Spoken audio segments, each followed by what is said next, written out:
Hello, everybody, and welcome to another Spark of Genius Flesh and Blood production. And we're off to the back to the back to the back to basics. I do that because it's a bit of a Ravnica pun because we're going to be bringing up a little bit of magic in here, and only very briefly. Don't get too excited here. So we're going to do a video kind of about the archetypes ish, as far as like a main umbrella to describe the different kind of decks in the world of Wraith here. So we've brought on a very special guest who I kind of tweeted about this a little bit earlier that we're going to bring her on for a bit of a special video. I guess there's going to be another special video. This is the first special video. Another special video takes a lot more prep, but this could be the first one. So everyone can give a warm embrace to the Canadian champion, the PTI Hunter. I'm just going to stop there. I'm not going to do anymore. I'm not going to do anymore. Miss Yuki Lee Bender. Hi, thanks for having me on. Pleasure as always. I think this topic is going to be a lot of fun, just giving people an idea of the different decks, and if you're from another TCG, maybe give you an idea of where you might want to start looking. So I think it's a fun Yeah. topic. Yeah, I'm also joined by, of course, my co-creator, co-commentator, co-caster, co-compatriot. yeah. I remembered all of that I keep all my in the titles. early morning of Easter here. Yeah, My titles don't keep growing. all Though. Mine are very static, but Yuki's keep growing. But Yuki's grow by the day, but Yep. there's only so much room in the title on YouTube, so that's Yep. totally okay. So as I kind of alluded to earlier, we're going to be talking about the different decks in Flesh and Blood and try to give a bit of a primer on maybe you're coming from a different game, as kind of Yuki mentioned, or maybe you're used to a certain style of deck. We're not going to go over every single other game and make like a direct comparison. That's not really the goal here. They're just mainly for a little bit of reference material in case someone's actually very interested in that comparison. But other than that, we're going to be talking about we've broken it down into the aggro kind of go wide, the more linear strategy, the mid-range strategy, combo decks, and control decks. And of course, there's caveats that a deck can be a combo control deck, a deck can be a mid-range disruption deck, but Yeah. there's also kind of like hybrids here. But as far as Flesh and Blood, it's still a fairly new game. It's only been out for 3 years. There's only so many heroes in the docket here. Important to note that we're bringing these up. There's obviously different deck archetypes in other games, such as Magic the Gathering. There's like burn decks and mill decks, which we'll mention very, very briefly at the end, but there's no like, there might not be any dedicated heroes that actually use that strategy to win. So without further ado, we're going to start with the aggro go wide. So this is kind of the linear approach here. So essentially the heroes we've categorized in this first umbrella here is Katsu, Briar. Viserai can be aggro if you build him he can go for a more tempo strategy. It's definitely something that is strong, can be a viable solution. Chain and Boost Dash, a little bit of a Spark of Genius favorite, or at least Rob's favorite. So a little Boost Dash. Second favorite here. to KO, but I'll take it. Yeah, second favorite to KO here. Just a couple points, just in general for the deck. Has very strong 5-card hands, and of course Yuki and Rob will come in with any extra preamble here we have to the points we're kind of trying to make. But these are the overarching points to this kind of archetype. So very strong 5-card hands. It used to be like Plunder Run hands, especially for Katsu and Briar, like starting off with that Plunder Run and just going bananas. Not literally, I guess, because you can't use that card. But just going absolutely nuts here and trying to get tempo and keep tempo, right? So they are tempo-based decks. A lot of go again, because this is more of a go wide strategy, so you're going wider. There are aggressive tall decks, like, Bravo can be built as an aggressive tall deck, but I wouldn't say it's the main kind of archetype for a lot of different heroes. Yeah. So whereas go wide is going to be one of those, and it's been proven to be very successful in the Chain meta and Briar meta as being some of the two dominant heroes in the last couple metas. Generally a lot lower to the ground, more on the lower to the ground as far as resource curve. So less pitch is needed in your deck. You generally have less blues. You have more red, like 30, 35, 40 red cards in the deck to really fuel the threat density. So you're talking about higher threat density, probably a little bit lower as far as quality goes, as far as very, very strong cards that can also block and do all these things. You're really just trying to hit 0 for 4s, whereas on hits would be like a premium, like Snatch, for instance. Definitely doesn't prioritize blocking. Probably the most the most, if you really don't like blocking in games, these decks are probably the first things you should be looking at. I'll add on to just that when you said these decks are linear, that's kind of what you meant, right? As in your game plan really is to draw your cards and play them out as much as possible and not really think about blocking. So you're kind of on that one track of just taking whatever minor damage you get on your opponent's turn and then coming back stronger on your own turn. Exactly. It's definitely like a tit for tat. Like if you have that card value that we always talk about, like a card can block for 3, but how much can you use it to damage your other opponent? And what's kind of the swing between those different points? And aggro go wide decks generally have more than a lot of your cards actually block for 2 also. So you have more card value by actually using in the attack and not blocking with it. And so I'll pass over to Rob to go over the heroes in a little bit more detail. Yeah, I mean, the heroes that Eric did mention, so I'll reiterate: Katsu, Briar, Viserai, Chain, and Boostash. These are all heroes that can utilize the zero-costed, about 4 attack each on average attacks in the deck to really come at your opponent for large amounts of damage and usually trigger some on hits. Like Katsu has beautiful on hits with his hero ability. You can go and get missing combo pieces that you would otherwise didn't draw, so that's amazing. Obviously Chain can utilize his banish zone to be able to play cards from there, utilizing, or I guess having a bigger pool of cards to play with on his own turn. So that's kind of, Eric did touch upon there being tall types of decks like Bravo, but the beauty about these kind of wider decks is the 4 attack stat line is very hard to get around. If the opponent is on low health, they have to use 2 cards usually to block it out. And if they're on hits, even more pressure to block it out. The opposing decks could run 4 defense reactions, but they are kind of further and, not as often or not as common to have, every turn. So I think that's kind of where I'm landing on, the strength about these decks is that they're hard to block out fully and the on hits can really make them disruptive. Yeah, no, I totally agree. I think we're just gonna we'll go a little bit about what makes each deck a little bit special, and then we'll have Yuki, of course, add in her expansive Expert knowledge analysis. pool, both with the expert analysis. Well, let's go with expert analysis on there with the magic comparison, of course. So starting off with Katsu. So in my opinion, the unique strength of Katsu is the combo lines. There's I think like at least 5 or 6.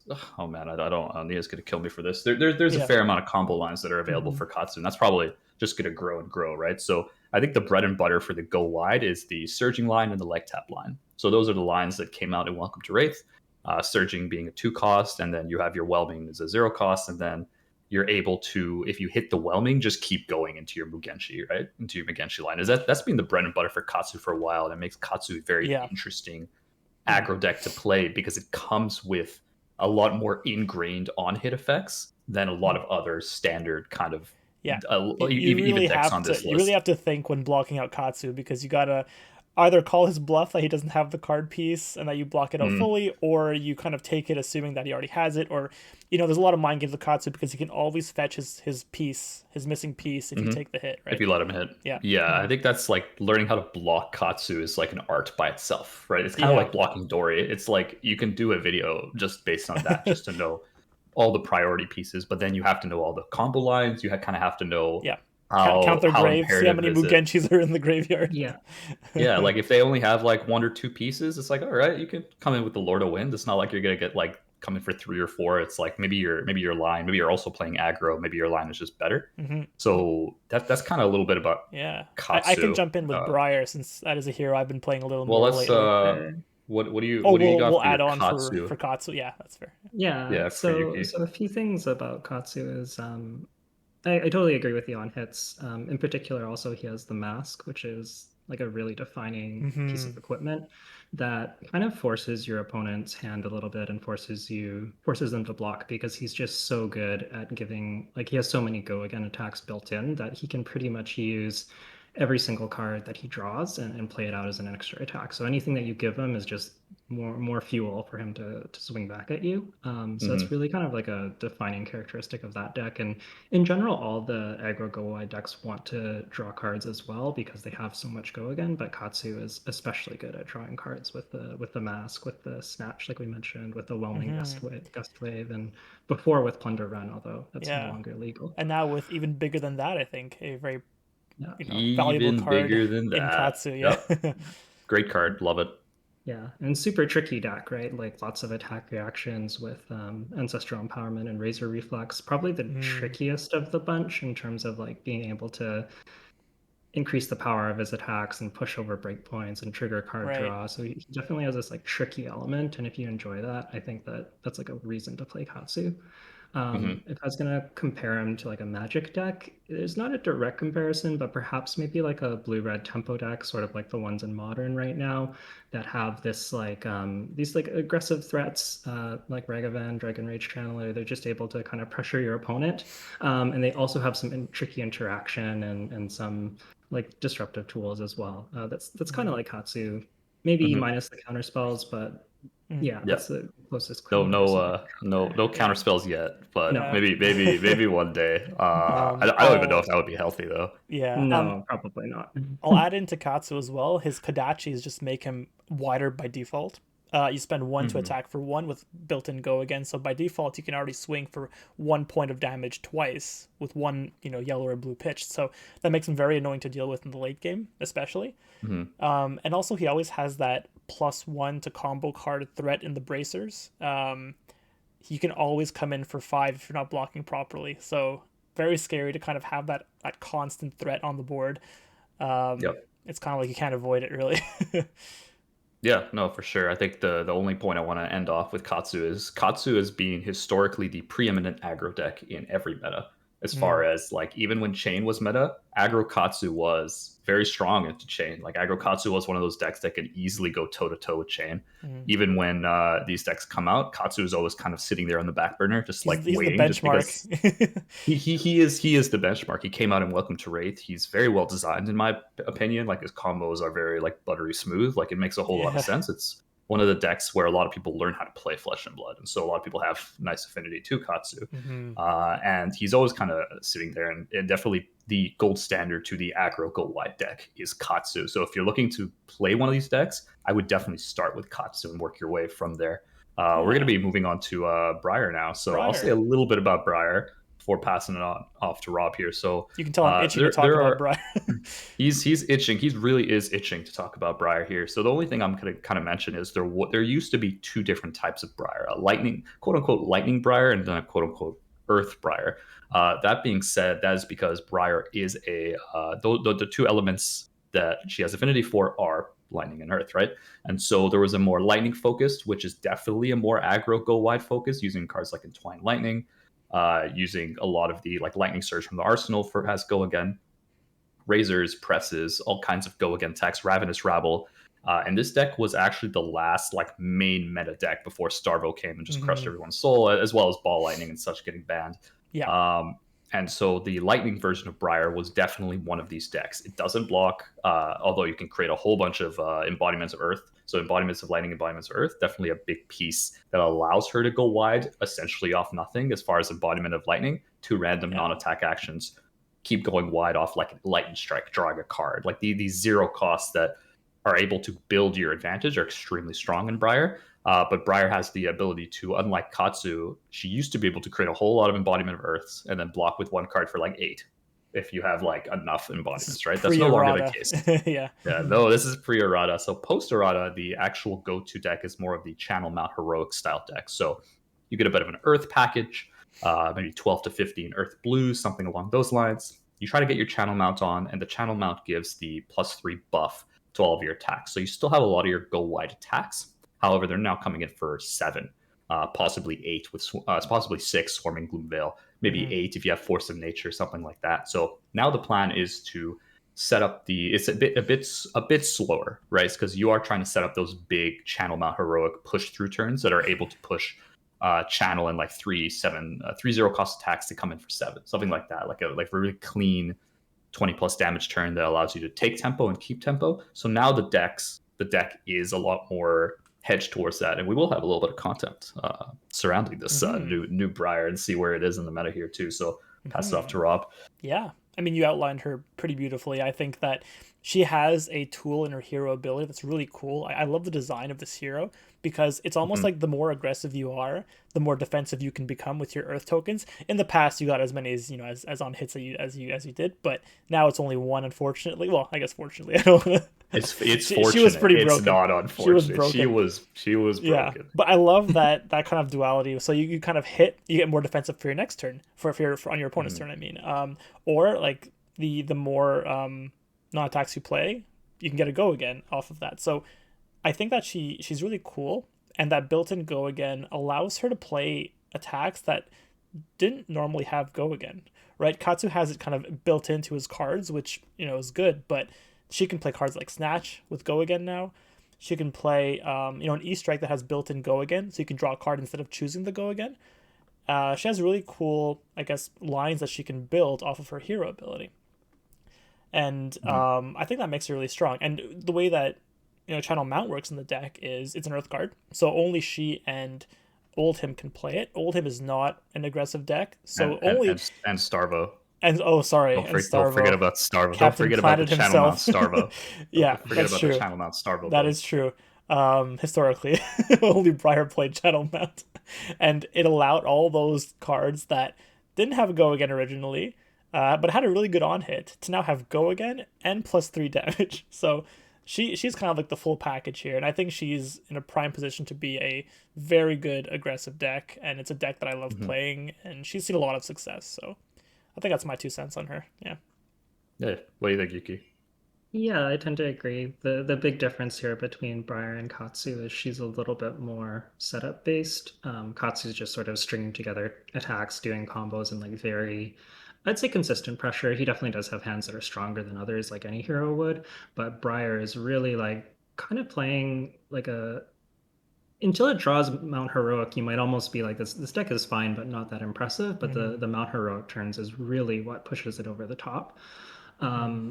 So if you kind of enjoy having these like kind of big combo turns where you push over the top, and if you have the Force of Nature in there, you can draw a card every time there's an on hit, and it can get pretty out of control. Then Briar is a great choice. Again, drawing the Magic comparison, I'd probably compare it to like maybe like a Gruul Adventures deck where you have like the ability to have some card advantage to play this kind of aggressive, even like mid-rangey games. Sometimes like you're not so aggressive, you can play a little bit of a longer game, and then you sort of these big finishers like Adventures has like a Embercleave finish where they can just push a ton of damage, and Embercleave, hell of a card. Yeah, no, fair enough. I think that's a pretty good comparison. Even the color scheme is kind of on point, honestly, when you're going for Gruul. But I totally agree that Briar is definitely, if you do look setting up those very big 5-card hands, so it's got a bit of a combo element to it, but it's not necessarily focused on just get the combo you need it to win. You don't need it to win, it just makes your game a lot easier. So moving on to the second kind of rune blast, 3 rune blades on the list. The second rune blade on the list is Viserai, who we'll be talking about a little bit later on this combo variant, but right now we're just talking about the tempo variant. So Viserai is, historically speaking, one of those heroes that had a good amount of setup, because cards like Read the Runes, Become the Arknight, a lot of Mordred Ties, like rune chant generation, and then you set up for bigger turns. But now with the onset of kind of Everfest, you got tools such as Swarming Gloomveil, you got tools such as Revel in Runeblood, which are very, very tempo skewed cards where you're trying to essentially push those 15, 20 plus damage turns essentially out of thin air, right? Because Viserai's ability is so akin to creating 1 extra damage for everything you play after an attack, right? Yeah. And so you can push 2 to 4 points of damage on like an average 5-card hand just off Viserai's ability alone. And that's not that easy for your opponent to block, especially if they don't have a lot of blues, if they don't like really want to give up their cards just to block arcane damage. But if they don't block arcane damage, Meet and Greet has go again. Other cards have like arcane effects that even Dread Triptych generates another rune chant. Like there's here and there, or your Spellbound Creepers are online again. So Viserai is one of those decks in the tempo variant that has the benefit of having that mixed damage built into his weapon. As far as I say his weapon, Rosetta Thorn, the weapon he currently uses, not his weapon. Nebula Blade is his weapon. And the fact that his mixed damage always comes in through his rune chants that he generates, right? Like Amplify the Arknight coming in for 3 rune chants and 6 physical, or like Rune Flash, same kind of idea. And he's able to stride into the aggro go wide because of cards such as Spellbound Creepers, even Snapdragon. You can also run the Sutcliffe's Suede Hide. So his boots, in almost all cases, allow him to generate that extra action point in some kind of way, either via Go Again or some other, that he's able to push with the combination of Sonata, I might add, just that extra level of value as far as tempo. But he also gets the benefit of having legitimate armor because he's Runeblade. So if you want a deck that has like a solid amount of backup armor, a little bit more combo-y like oriented, that can even, you could go super tempo, but you can also like sit back, get a 5-card hand and do an extra like 10 damage coming out of nowhere. Viserai is definitely one of those decks you could be looking at, and the discount he gets from a lot of his cards, such as Amplified Arcanite, Rune Flash, are very, very good in synergizing with his ability to just create Rune Chance out of nothing, right? So that's kind of how I think about him. I think he's definitely in the tempo mode.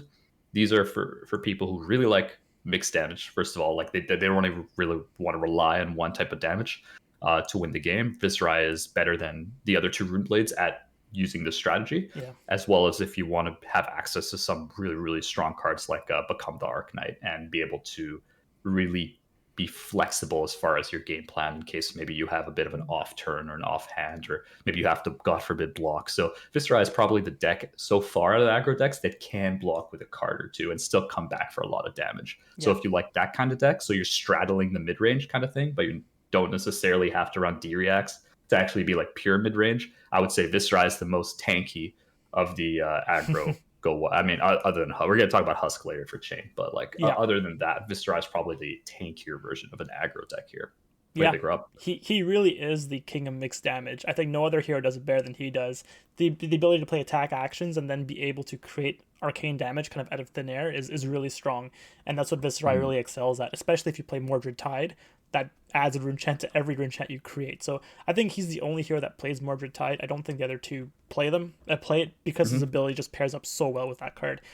I think where Viserai lacks in the ability to gain the Go Again compared to the other Runeblades, he makes up for in the extra damage he can create when he does get Go Again, right? Because the more cards you play, the more damage he can output with his ability. So if you were to pair cards like you had mentioned, Sutcliffe and the legendary legs, I keep forgetting their name, the one that as an instant creepers, I'm sorry, yes, creepers. Yeah. So pairing creepers with his ability is really strong because you get that consistent, at least one time Go Again that can really make the difference in the amount of damage you do. So I think the lack of Go Again is kind of like balanced out by his ability to create more damage out of thin air. And you know, he's a really good hero. I think he's currently top tier in the meta and does what he does very well. So yeah, that's Viserai. 100%. What do you think, Yuki? Yeah, he's definitely the most synergistic and kind of like setup based of the bunch. Like Briar revolves around Channel Mount Heroic, whereas Viserai is really about like finding good combinations of cards. He has really good card selection between Become the Arcanite and Rattlebones. You tend to have like, you know, tutors or the ability to play a card from your graveyard. So excellent card selection. And the other thing that I think kind of defines Viserai is that because he wants Runeblade cards so much, he doesn't get to play a lot of the threats that other decks play. Like he's not really interested in Snatch, or he's not really interested in Command and Conquer. So he doesn't really offer any on hits, but he does offer just a ton of raw damage. And so if you like kind of like setting up these like mini combo turns in your aggro deck, Viserai is a great comparison. Viserai is a great deck for you. And I think that the best comparison for Viserai is maybe sort of like maybe some sort of like synergistic creature aggro deck where your creatures are all sort of like okay threats on their own, but when they come together and when you have a few pieces working in concert, they really come together and they perform like much better. They're more than the sum of their parts. Maybe sort of like a Heliod Company deck, although your combo turns are explosive, but they don't necessarily say win the game on the spot. But it's very similar where you have these like threats that all work together, and then when you have certain combinations of them, it really just kind of all elevates to the next level. No, that's a very good comparison. I mean, that's a good deck to compare it to. That's true. So we're gonna be moving on to our last Runeblade of the bunch here. So Chain was a bit of a menace a couple metas ago when he had Seeds of Agony and Plunger Run, and he was just you played him or you played something that could beat him, and that was pretty much the meta, right? So Chain is in that unique scenario where he has like 10 armor, and yet he could still put out some ridiculous amounts of damage.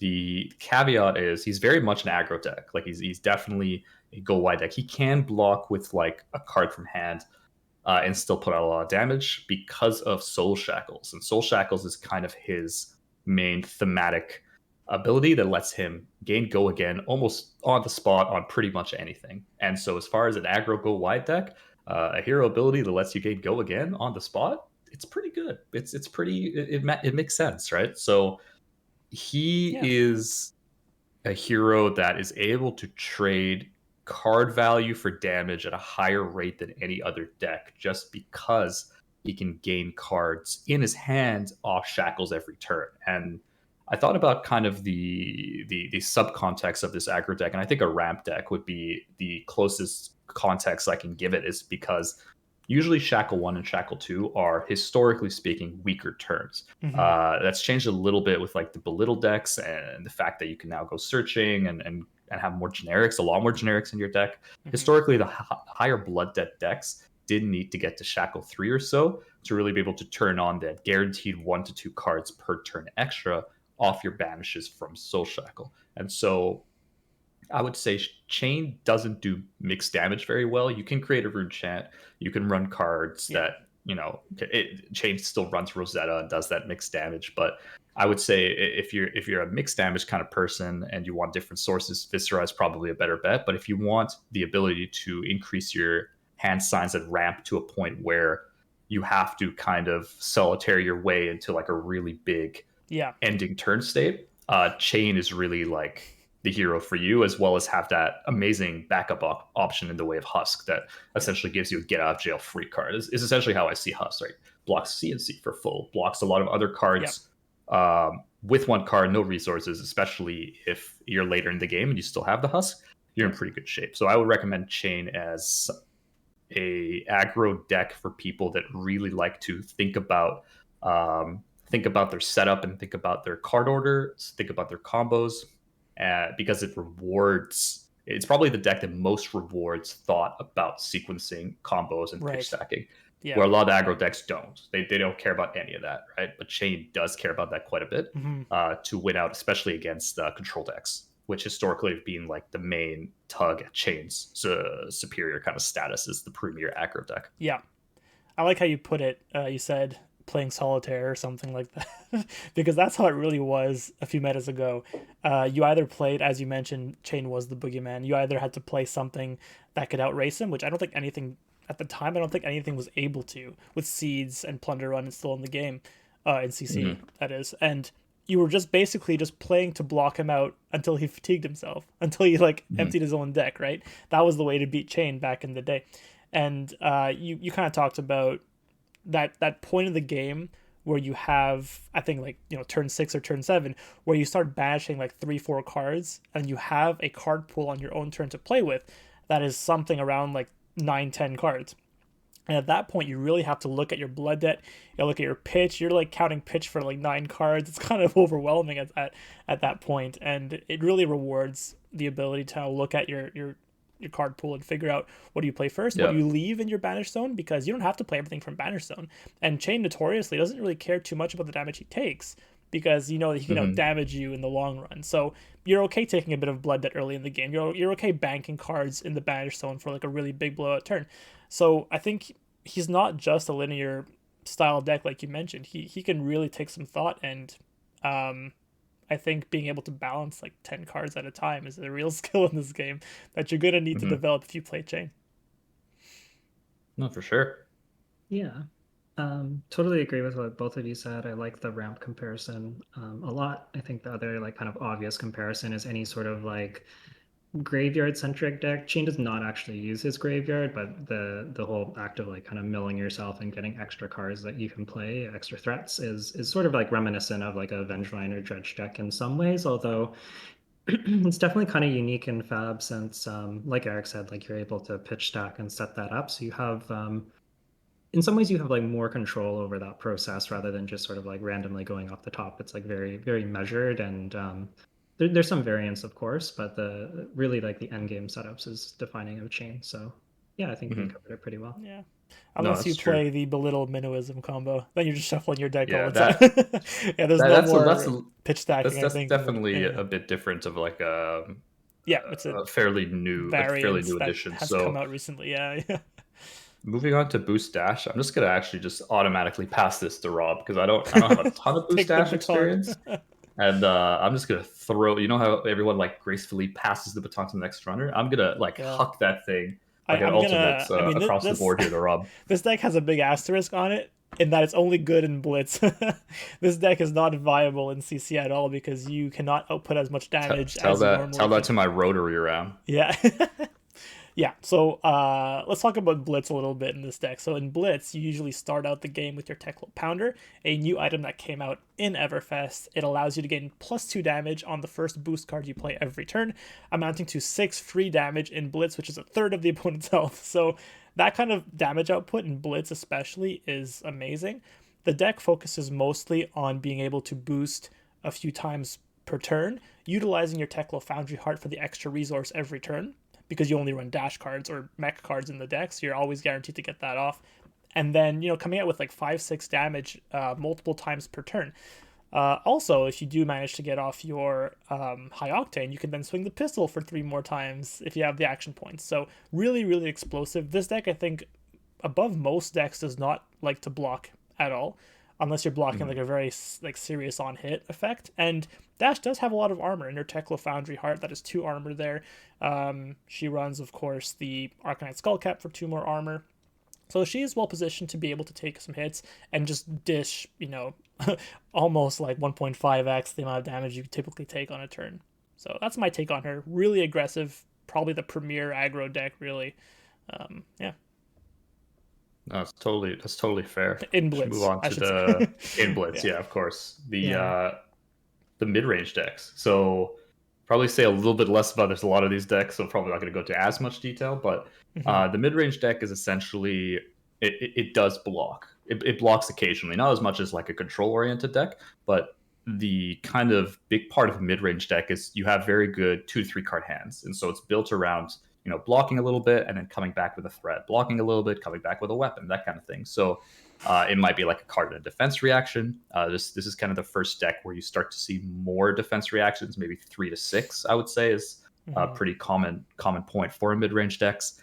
It does rely on a few kind of strong cards to be able to go in and push that tempo, either taking it back, so blocking with a lot of armor or something like that, and then coming back with a high value threat, so something that has like a lot of damage and a good on hit, something like that. And it usually doesn't go nearly as wide as the aggro go wide decks, but it does have the ability to push 1 to 2 attacks. So it could be like a go again attack and a weapon swing. It could be two attacks. It could be, depending on what kind of value your cards have as far as the attack, right? And so mid range is by definition kind of a mix of defense and offense, right? Yeah. And so there are a couple decks that we have in this list. We'll talk about a different amount depending on the decks. We've got Rhinar, Ira, Azalea, Lexi, Herald Prism, Dory, Starvo Asterix, and Levia. Yes. And so pretty much starting off with a bit on Rhinar. Rhinar is a bit interesting because he is mid-range in general, but can also combo very well off cards like Blood Rush Bellow. Yeah. Of cards like I guess if you're playing KO, you can go ready to roll. But it's in Rhinar, it's really Bellows. Alpha Rampage turns are also pretty good too, especially with like a Massacre setup. And so Rhinar is able to come with like blocking with a card or 2, swinging with something, and then his weapon, Romping Club, is a very good mid-range weapon, similar to a Nothos and Guardian, whereas it only takes one pitch card, and if you do have to block a lot with your turn, you can just pitch and swing the club. But you can also go quite aggressive in the build with like Claws and Bellows, right? And so it is a mid-range deck. You could pretty easily run your 0 cost for defense reactions. Sink Below, Fate Foreseen, it has Reckless Swing, another kind of class-specific defense reaction at Rhinar's disposal. And I think it's kind of like there's not too much armor on Rhinar's disposal, but is able to kind of combine like a card and armor to block a lot of bigger attacks for the substantial amount and come back with things like intimidate and push damage through any kind of attack that is able to intimidate more and more and more based on the hero ability. And so it's very, very good against control-based decks, especially ones that want to block up. You can't block up if you banish all the defending cards. And so that's kind of a little bit about Reinhardt. Yeah, I think that's pretty much enough said. Because Reiner, it's funny how he blurs the line a little bit between that mid range and combo, because Blood Rush is just so good that it's almost seen as like a combo card, really. And it can be if you discard into, you can discard your Beast Within to draw an extra card. There are pieces that can fit together quite nicely, like Alpha Rampage into Massacre is another big example. So he has combo pieces in there, but I think most of the time his game plan is just going to be to block up as much as he can and then just come back with like one or two attacks per turn if you include the club. So I mean, he's a steady pace kind of guy, except for when he draws Blood Rush, then he's just like blood frenzy, he just kind of goes in. Blood Rush claws, Blood Rush into Blood Rush. Yeah, I've seen that before. Blood Rush into Blood Rush. Nasty. Exactly. Yep. So yeah, I think I don't really have much to add on Reinhardt. He's kind of very kind of cookie cutter mid range, I think. Yeah. No, fair enough. What do you think, Yuki? Yeah, I think we covered it pretty well. If I was going to draw a comparison, he almost kind of reminds me of like a common Gruul archetype that we see, like a red-green archetype we see in Magic, in draft specifically. Not so much because of power level, but just like you have like the 4 power matters often in Gruul, whereas you have 6 power matters in Reinhardt. You have sort of like these bigger threats, but he doesn't really tend to go wide so much. And Reinhardt also kind of has like the element of having kind of a reach. Like he doesn't actually have burn, but he has reach from Reckless Swing dealing 2 direct damage. He also has reach from just intimidating cards out of hand and forcing through that last little bit of damage. So it does kind of remind me of having that like that little bit of like extra ability to just close out the game when your opponent gets slow. No, that's a great comparison. Moving on to Ira, only going to say a couple things here. Solid can be built aggro, can be built control. Yeah. Somewhere in the middle is mid-range, obviously. So cards like Flick Flack, you can run Sync. You can definitely run some really high-value defense reactions in Ira, come back with Swing Sword attack, which is very akin to a mid-range kind of deck. Yeah. Of course, there could be different builds that go either way, as I mentioned, but historically speaking, a mid-range slant aggro kind of Ira variant has been the most effective. Does run some go again cards, but in general, Ira's strategy is slower than a lot of the aggro decks that we kind of went over in the aggro go wide umbrella, I guess. Yeah, I think you said it really well. She's like an aggressive hero built in with +1 damage on every second attack, plus access to Flick Flacks. So you're basically an offensive hero with a very good D-React in the deck to be able to block out 2 attacks really well on average. So I think that just based off that kind of duality in the hero, she is just kind of very mid-range, and she can do both things, very well.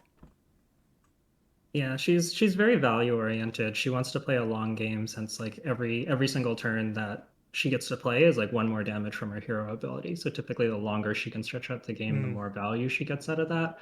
And similarly, like Rob said, the Flick Flacks adding 2 damage or 2 block to many of your cards is just another way that she just kind of generates consistent value, and she'll just kind of pull ahead by 1 or 2 damage each turn and just kind of stretch out the game that way. Especially like the more controlling variants were really well known for doing this.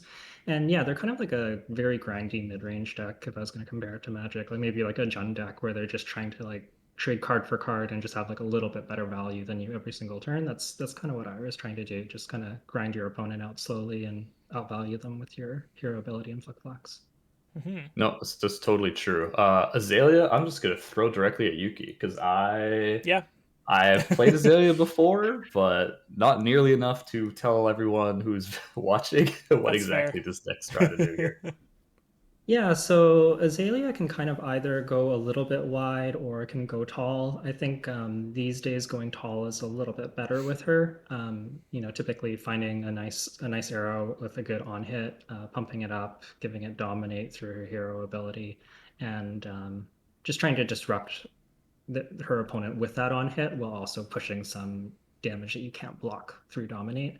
Some of the things that are really fun about Azalea is that she just feels she's maybe one of the most flavorful heroes in the game. I think like the idea of like the arsenal is sort of like your quiver and you're like loading this arrow is very satisfying.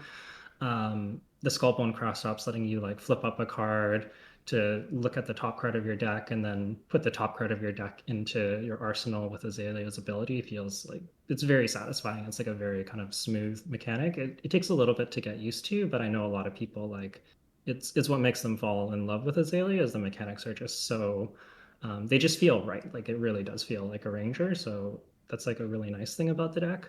Um, she has struggled a little bit. I think that really what Azalea is missing is like a few more good targeted on hits. Like a lot of the on hits are really narrow, and some of them are a lot better than others. Like Red in the Ledger Mm-hmm. denying go again is fantastic, but then when you have like a hamstring shot that adds one resource to their next attack, it's like these cards are not really equal, Mm-hmm. and the hamstring shot's like not really disruptive enough. So Yeah. maybe if she gets more disruptive tools in the future, she could be a little bit more competitive. But Mhm. yeah, it's kind of Azalea in a nutshell. If I had to draw a Yeah. comparison, she's like maybe kind of like a hate bears deck where you have these like disruptive tools that sort of keep your opponent off balance while you pressure them. But you don't have the fastest clock either. Like you are kind of playing like a longer, more disruptive game rather than like a more aggressive damage based game like Yeah. some of the aggro decks. No, that's totally fair. Moving on to her probably more successful ranger counter type here in Lexi. A bunch of different builds, obviously. Lexi, she can very easily be an aggro deck, but we're shoving her in mid range just because there's so many different flavors of Lexi, like the ice, the hybrid, the lightning. It's really the sorry, the Voltaire decks are really kind of what has taken the stage as being the superior Yeah. bow for the matter of being able to win the game, right? Because again, the bows don't do damage by themselves, and that does put Lexi at a bit of a disadvantage over the decks that can block out, pitch a card, swing what weapon pass, or arsenal pass, right? And so, historically speaking, and Ranger is as Lexi mentioned, as Yuki mentioned, uh, your clock is a little bit, it's not akin to a deck that can just like go and then relies on like a backdrop of a weapon in case something doesn't go right. You really need Yeah. cards like Three of a Kind. You really need cards that enable you to shoot 2 to 3 arrows, and Voltaire being that instant speed that you can load twice. With New Horizon, very very good combo Mm-hmm. there. I think she's probably like one of those more aggro slanted decks, but I probably wouldn't say she's super linear as far as that she can use ice quite well Yeah. with cards like Chilling Ice Vein, Ice Quake, Yep. hell, even like Winter's Bite, stuff like that, depending on what kind of build you're looking at. And so she kind of straddles that line between mid range and aggro. Yeah. I'll just pass to Yuki. I don't have anything to add to that, Eric. So. Yeah, so as Eric mentioned, it kind of depends on the build. I'd say a lot of the lightning builds are very aggro slanted. They just are very damage oriented. They don't have much disruption to slow the opponent down, so they just need to hit harder. Um, the aggro lightning decks tend to go quite wide, like 3 to 4 attacks per turn. And they do have on hits, but the on hits are all kind of like damage oriented. Mm-hmm. Voltaire is kind of like your consistent play consistent threats, pressure them, make it hard for them to block kind of deck, like maybe like a mono red aggro kind of a deck. Whereas if you're playing like a Death Dealer Lightning deck, it's like a little bit, it has a little more of like a combo kind of feel to it, where you're drawing a lot of cards while going wide, and it's maybe more like akin to like a mono red prowess, where you like you combine cards together to have synergistic effects. You got to draw a bunch of cards, and you have this kind of like almost combo element in your aggro deck as well. Your ice deck is, on the other hand, is a little bit more. It's not. Sorry, it's not really mid range, but Yeah. it demands tempo by forcing on hits and disrupting your opponent. It kind of keeps Mm-hmm. your opponent off balance through like discard and taxes, Mm-hmm. and it's not really looking to block, but it is looking to lower your opponent's damage through your ability to slow them down. So maybe something kind of like a mono blue tempo deck or like a Delver deck Mm-hmm. could be similar, where you're sort of like disrupting them and keeping them off balance while pressuring, or maybe like a Yeah. Death and Taxes deck where you tax their resources. So Ice Lexi is kind of akin to those sort of like aggro control style decks. And in general, I think one of the things that makes Lexi a little bit less perhaps like linear in terms of her lines of play is that New Horizon lets you set up those 6 card hands and you get to kind of Mhm. balance like really pressuring one turn or setting up to have a really big turn the next turn and go over the top. So you're kind of always balancing Right. like, do I do damage now or do I Yeah. do more damage next turn? So Right. it's kind of one of the big No, appeals to Lexi. that's totally true. Moving on to one variant of Prism, so Herald Yeah. Prism. The thing that makes this slightly different than the Aura Prism is mainly because you're running more of the Heralds and less of the Auras, Yeah. as opposed to the other deck. And the Heralds do add a level of aggression in the deck, especially the Red Heralds, Red Herald Protection. I guess War Tune Herald you could run in both, but Red Herald Protection Hmm. is one of the big ones. You can run stuff like Triumph and other cards that are able to hit your opponent quite hard, especially if they don't have a lot of 6 powers to break the Phantasm, using cards like your equipment, the footsteps, to be able to gain that action point and come in with like ideally 2 herald, like 2 good heralds a turn Yeah. is the idea. And so ordering your heralds, being able to gain a lot of value. So like the protection gives you card and soul and a shield, Yep. right? So being able to build on that kind of value, build a semi board state with the auras you do have, but be able to really go aggressive with the heralds, and having access to cards such as Soul Shield are able to give you great defensive tools too.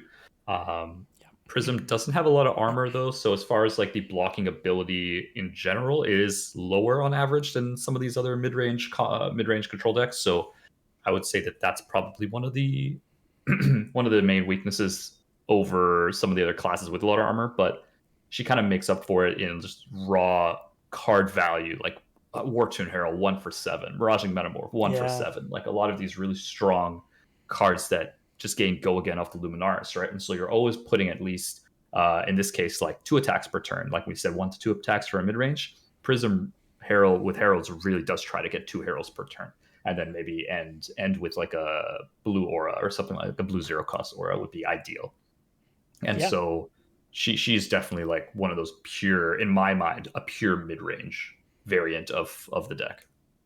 Yeah, totally. I think the heralds coupled with Luminaris is like the bread and butter kind of aggro side of this deck, where you can swing in for 1 for 7, multiple times per turn actually, and use the footsteps to then cover that phantasm. So she has a Mm-hmm. very good position in being aggressive, but like you mentioned, she has built-in shields that she can get from on hits and also from her own ability to create them, as well as the soul shields. So she's a very good, middle split between very aggressive and quite defensive, and she also has some auras that you could kind of throw into the mix as well, just to increase the damage output to be able to turn off your phantasm. So she has turns where she can set up still and then come back even stronger on the next turn. So I'm not much of a Prism Mm-hmm. player. I don't know too much on all the nuances of her, but I think from what Eric said, that sounds quite spot on.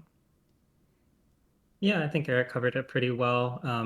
A big defining characteristic of Prism that makes her kind of mid-rangey is that most of her, like all of her heralds block for 3, so she Yep. does have the ability to Right. block if she wants to, and she's very kind of like modular in the sense that you're playing a lot of yellows. Most of your cards cost 1 or 2, so you can play off 2 cards and just swing 1 herald. You can play off 4 cards and swing both heralds. Mm, You can block with 3 cards and swing like a War Tune Herald off a Tunic. So you're really able to, even though you don't have a weapon, you're able to play with lots of cards in hand as well as with few cards in hand. And I think that's something that all these mid-range decks have in common. They're quite good mm, at functioning on like 2 or 3 cards. Whereas, if you think of some of the more aggressive decks, they really want that 5 card hand. And right. yeah. Yeah, very Oh, good point. that's totally right. Moving on to Dorinthia. Dorinthia is a bit of I think it's the first warrior we were going over here, and Yep. so Dorinthia in my mind is just way too slow as far as her damage output and her Yep. ability to go wide to be classified as an aggro, let alone a go wide aggro deck, Oh right? yeah. Just based on the fact that most Dory builds focus on Dawnblade, right? So pumping the Dawnblade, pumping the weapon, giving the weapon go again, and being able to gain advantage off either Dawnblade counters or like draw hits like Supremacy and stuff like that to keep swinging with the with the Dawnblade with a Twinning Blade and such. And so the Dory decks are kind of consistent as mid-range because they do have a lot of armor. Warrior is one of those tanky classes that come into the game with 7 armor on average, as far as the 1 armor on the boost and 2 on everything else. And so Dory is no exception. I think Dorinthia has a lot of defensive tools at her disposal. Mainly Steelblade Shunt is one of the big kind of defensive reactions that Dory can use to stem the tide from a more aggressive weapon-based deck, especially blocking things for very efficient values, running other kind of combos. But I think the main idea is that this follows the rule that decent 2 to 3 card hands, definitely very Dory, usually 1 or 2 attacks per turn, very much Dory. Because you really don't need to attack a lot because you could just pump the 1 attack you have, right? Like you have the most tricks in the game as far as reactions compared to any other class by far, I think. And that really shows in the ability to really kind of screw with the opponent a little bit just to keep those extra cards where you're pretty sure that they don't know how many reactions you have, and yet you might have 2 or 3 cards in hand and none of them are reactions. So bait and switch is definitely a big deal with Dorinthia here, but she doesn't have that power level that I would consider high enough to be considered aggro, since she's getting damage across, but she might be only pushing 5 to 10 damage over like a block in total for an entire turn. But like a Dawnblade can only come in for so much, and if you don't block it, a lot of those reprise effects also from the reactions won't be active, and that's where she gains a lot of the value off. And so she definitely plays for a longer game to get more value and more ramp time for her Dawnblade to be at higher counters. Yeah, she definitely plays the part of gaining value over time. Her Dawnblade is a really good weapon if you're able to hit it twice per turn. The mind games make her really fun to play against because, if they start off their turn attacking with Dawnblade with like 3-4 cards in hand, you're like, all right, I'm probably expecting an attack reaction here. Do I bother blocking? And then if you don't, they come with Twinning Blade sometimes to be able to attack again. So I think that she's really fun to play in general. And she has the tools to make her very mid-range. The constant value over time with Dawnblade, the really good D-reacts, the armor she starts the game out with. And she has a few, cards that she can really go off with, like Steelblade Supremacy. If she gets that piece, she can really pressure a lot of damage. So she's not really combo because it's kind of like one powerful card, but it's not like that much of a blowout. But she has like consistent damage that she can do over time and gain value with her Dawnblade. So, yeah. Totally agree. I think one of the most interesting things about Dory is that she has kind of like probably the most ability to play attack reactions of any hero by far. And so you have this like really kind of like tricky element to her. I think that's something that draws in a lot of players, is kind of like keep your opponent guessing. So if you enjoy that kind of playstyle, I think Dory's a great choice.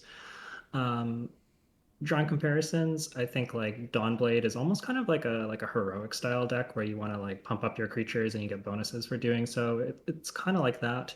Of course, like they can't remove your weapons, so it's actually a little bit more safer than like a heroic deck in Magic, but same idea. And then she also has, we didn't quite talk about it so much, but she does have an axe build which is similar, but maybe like slightly wider and a little bit more value oriented. Like the Dawnblade is more threatening with more cards in hand because you don't know like which combination of defense reaction she has, whereas when she's on like 2 or 3 cards, it's more predictable. Whereas the axes is pretty happy to just like, attack with an axe, Blade Runner, attack with another axe, and that's like 8 damage right there off 2 cards, and it's like pretty good, right? So she's able to kind of just play this like more value oriented game, but still has some of the commonalities of the attack reactions and the Steelblade Supremacy and the power cards. No, totally fair here. We're gonna come back to Starvo later. We're gonna move on to Levia. Levia is I think interesting to say the least. Her mechanics are very specific. Like her win condition is very specific. She's a very unique deck in that she does share the shadow element with Chain as far as banishes go. She can play out of banish. Cards like Ghostly Visit, Howl from Beyond have been like a reoccurring package for Levia, as well as cards like what's that one you can play? Mark of the Beast is the one that goes to the banish beforehand. There's one more card that she has. Not Shadows of Blasphemy. From banish. Yeah. Yeah, it's what it was called. Rooted Evil. Deep-rooted evil. So she Yeah. can play cards coming out of the banish zone, but she's a lot slower as far as that. She does want to fill up grave by blocking, right? Yeah. That's what she needs to do to turn on a lot of her attacks because they have an additional cost of banishing cards from grave, whereas Rhinar instead has to discard cards from hand. So it's still like that brute Yeah. element, but combine it with the shadow element. So now instead of grave, you're going. So they've just kind of mushed it together, right? She's so cool. They're playing out of grave, yeah. So you're using your graveyard instead of your hand as that extra resource, and so she's able to come for like some very strong 1 to 2 card hands. Very strong like pitch. She has some good weapon ability. She has access to Blood Rush Bellows. Oh yeah. And she's able to push a lot of damage seemingly out of nowhere because her value, it's very similar to Prism as far as the card value for your pitch is very strong, and you don't have that Phantasm. So as long as you have enough resources in the grave to pay for it, and as long as you can kind of consistently turn off Blood Debt with Levia's ability, you can come out with some very, very strong turns. But that's kind of like Levi in a nutshell. Yeah, she's very value oriented. She has some of the best just damage, I guess, ratios on her attacks, like 3 for 9, which is kind of like Alpha Rampage status there. 3 for 9. She has like 2 for 7s, 1 for 7s quite often in the Graveling Growls. So she has some very good potential for 2 to 3 card hands that could just blow out for like 12 plus damage. I think that she is definitely more of a build-up hero. You do have to play it slow early game. Make sure your grave is full enough to then kind of flip that switch and start going off on your Blood Debt cards, because the moment you start that train, it has to keep going. You have to keep banishing to turn off Blood Debt. It's almost like the cycle where if you stop it at any point, you take like 10 plus damage. So I think that the build-up is very important in Levia. And once you do get that train going, though, she can pump out a lot of damage and still block too. As long as she can banish 1 card from grave to turn off Blood Debt, she can just play 1 card per turn and come out with like 7-8 damage. So I think she's very, she fits that brute archetype very well, in that she doesn't have really many on hits, but they're powerful cards. And then she has that element of randomness too, where you can banish cards from your grave, and you might miss Blood Debt, and then it's just a very sad day because you take 10 damage, but then you just die. Yeah. Then you just Fair die. enough. Exactly. So yeah, very mid range just by nature. I think. Yeah, exactly. Not much more to say. Yeah, I think both of you covered it pretty well. I think like the decision for Levia of like when she switches from like more defensive stocking up the graveyard to like banishing cards is always like an interesting decision point for her. But yeah, very kind of like value oriented deck. If I had to draw a comparison to like a Magic deck, she kind of reminds me of like a classic like black green graveyard deck where you have these like you kind of ramp up, you stock up your graveyard, you have these big threats that are really good value, but they often will have like a drawback of some sort. Like you need to like utilize your graveyard as a resource, kind of like a delve almost. So you're kind of getting these undercosted cards, but you do need to set them up with your graveyard first before you get access to them. So if you kind of enjoy that kind of like she's very graveyard oriented, much more so than Chain is. She kind of has these like recursive loops where you can like banish a howl from beyond, then play it from banish, and then banish it again, then play it from banish. So she has this like cool like value graveyard engine, I guess, element that's like very unique to her actually. Yeah. Hey everybody, just letting everyone know that we decided to split this video up into 2 parts. It's getting a little bit long. Wanted to break it off a little bit. So we just finished aggro and mid-range, and stay tuned for the next episode for combo and control. Wherever you're watching in the world, I hope you enjoyed it. Have a good morning, good afternoon, good evening. Bye for now.